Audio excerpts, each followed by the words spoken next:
Welcome to a new episode of Al Zahra podcast. Today we are tackling a sort of a new topic. When usually anyone mentions healthcare, first thing comes to mind is doctors, nurses, or medical technicians. But what the thing that most people don't think about is, and especially in a hospital, that there's many people and many departments behind the scenes working to make those people and their mission and taking care of patients successful. In this series of episodes, we want to talk about those people and the major role that they have in the healthcare process. And we start with one of the key positions in the key department, which is the human resource. To understand what is a human resource, what are their role in the healthcare industry.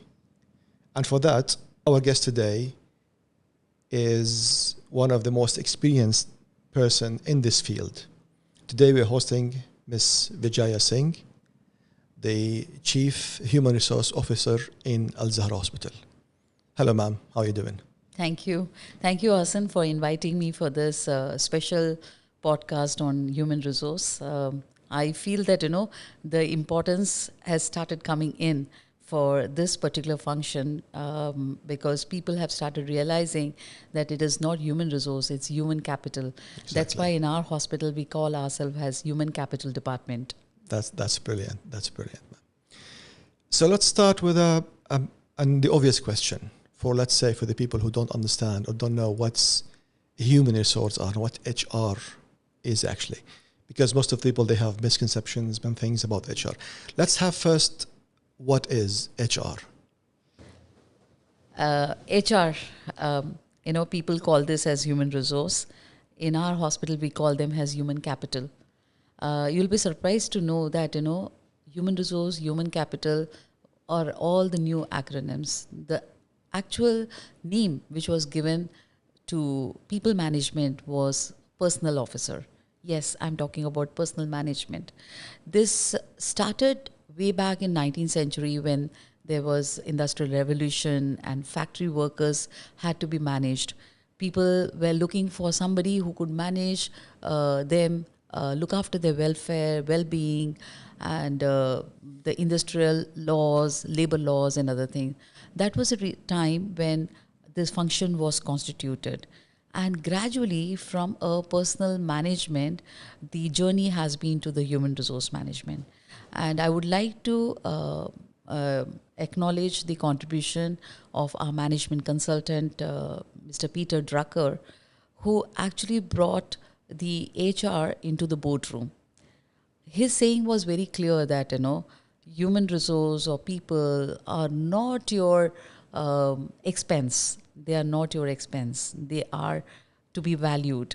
So that's how the whole thing started, that HR started being recognized in the boardrooms, in the meetings, and people were called human resource function. So that's how the journey started. So from personal management to human resource management.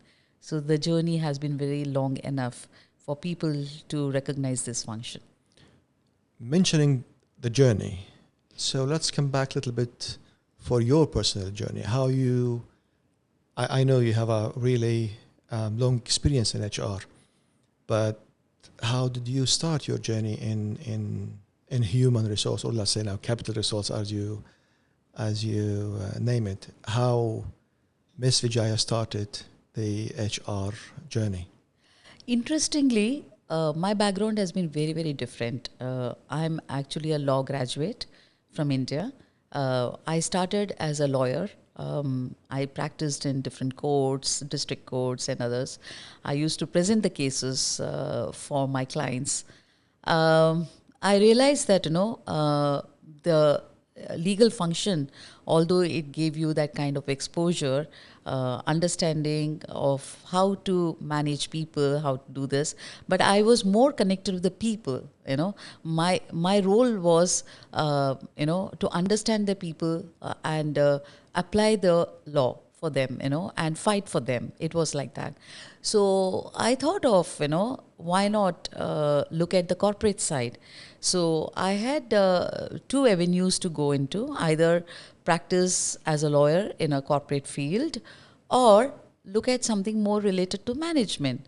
So, at that time, I found a very good mentor who said that, why don't you acquire a degree in the management and pursue your interest there? So that's how I forayed my experience into HR. I started my career in HR. I first acquired a degree in human resource management, again from India. And then I started with the human resource function with one of the very known Fortune 500 company, GE. And I got the experience to work with some of the very established human resource leaders who taught me lots and lots of things, So I started my career from GE as a human resource person. Now I hold, I would say, total experience I hold about 35. As a HR professional, 25 years of experience. And having said that, last 15 years I have spent my years in UAE, and that too in healthcare. That's brilliant. That's a really long experience, which is a plus. That first time I know that you're a lawyer in foundation, so means I can say you have all the a proper sort of aspect to run, and the human resource department means as you mentioned, you're connecting with people. Your connection with people, it goes on different levels. And that's really, really impressive. That brings also one thing, is the misconception or the general theory is HR, human resources, human capital, is hiring and firing. This is what they do only. This most of the people, let's be honest.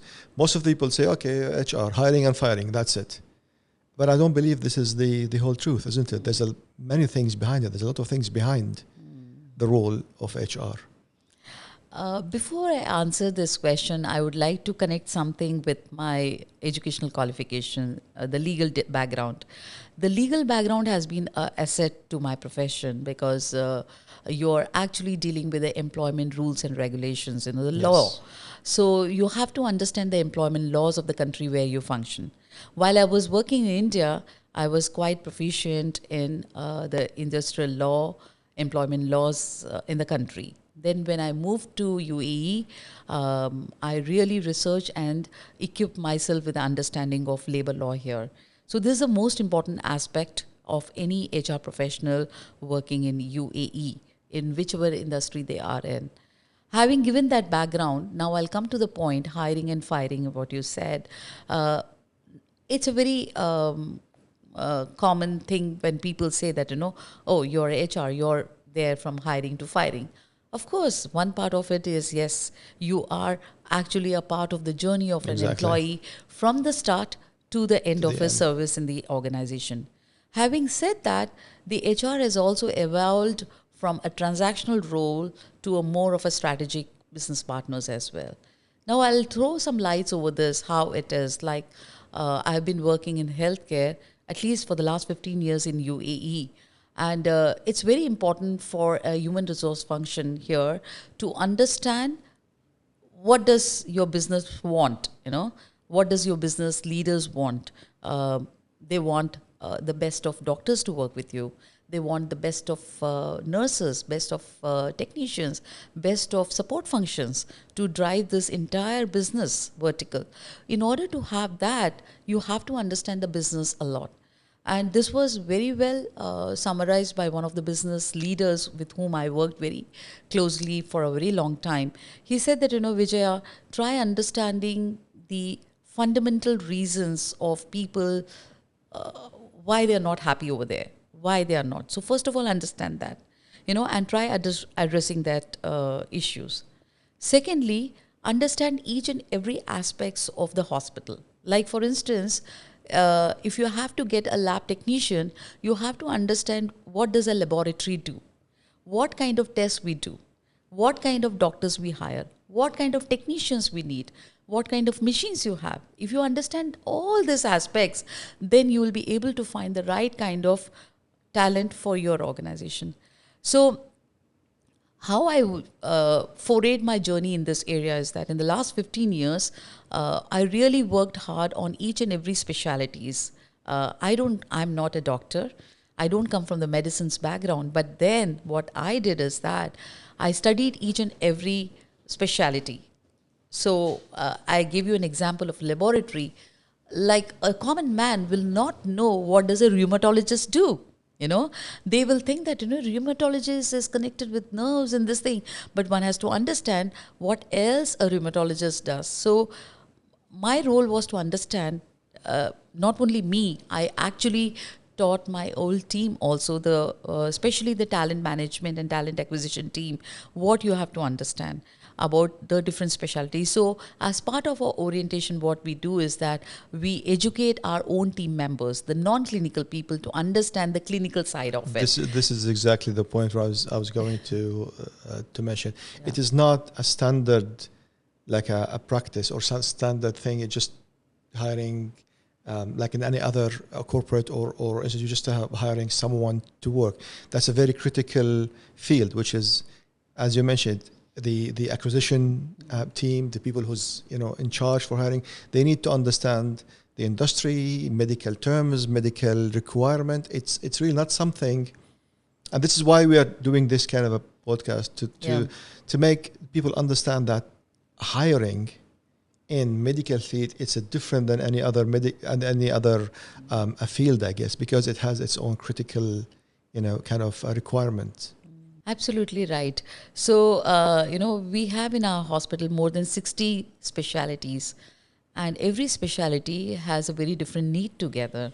You cannot compartmentalize everything in one area that, okay, this is what you want, For instance, if I'm trying to set up a department like a psychology department, a clinical psychologist will definitely need a psychiatrist, will need a speech therapist, will need many other people to work with. Same way when we talk about ENT, you need an audiometrist to work with. You need the people to support the doctors. It's not one person, it's a whole team. It's a whole team. Different the specialties, different roles in the department. Yes. So every department brings its own area of expertise and their requirements. And challenges. And challenges as well. And as a HR, we as a HR team, we really work hard to understand each and every specialty and bring the right people on board for them. Ms. Vijaya, that leads us for a a question. What makes healthcare HR in UAE special? I would like to add in something more also to this. The cultural fitment is very important aspect when we work in UAE, because you have multicultural people coming from different countries to work with you, and they have a very different background as well. So I'm sure everybody knows Dubai, the entire Emirate has attracted people globally. So people come here with their medical understanding. So when they land here, they get their required licenses to practice here. What we look at is that we look at these people, do they culturally fit into our organization?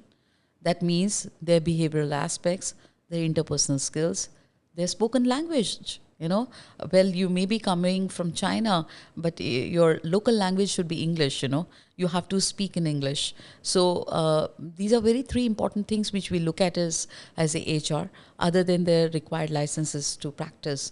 And of course, we have a very strong clinical team who does the interviews very, very objectively, understanding their competencies in that required field before we make a selection. So we hire the best, but we also look for the best. It's like that. So that being said, now we have a sort of general understanding of the human resource, or they will say, as you keep saying, capital resource, which I believe that's the right term to use. I hope we made people understand is what the role of human capital. So, Ms. Vijaya, as we agreed, we will have a series of episodes about HR. We will go more into details for a few topics about HR and healthcare. I would like to thank you for your time and the great information that you provided us in this episode. And if there's anything you had to add in this context for whatever we mentioned and we said before, please. Thank you for inviting me for this series, and I'm glad that you have taken this subject, human capital, so important. It's a very highly specialized area of function, be it any industry, whether healthcare, hospitality, or service. Every HR professional who are working in these industries, they actually delve into the subject, deeply into it. They understand the business well before they start handling this entire role. So it's not that, being a healthcare, I cannot work for a retail or a hospital, but I love working with healthcare. And the people who join the healthcare, they understand that, we have really invested our time to understand each and everything about the healthcare specialty. So we would like to continue here. So that's how the specialization of human resource happens in this function. Ms. Vijaya, again, thank you so much for your time and for the informations. And we are looking for the new episodes, the other episodes coming. لا, stop. شو صاير لنا اليوم? What's happening? It's okay. Ms. Vijaya, again, thank you so much for your time and for this very valuable information. And we're looking forward for the coming episodes where we will have more specific and more details on a focused topics on the HR. Again, thank you so much and see you in the next episode. Thank you very much.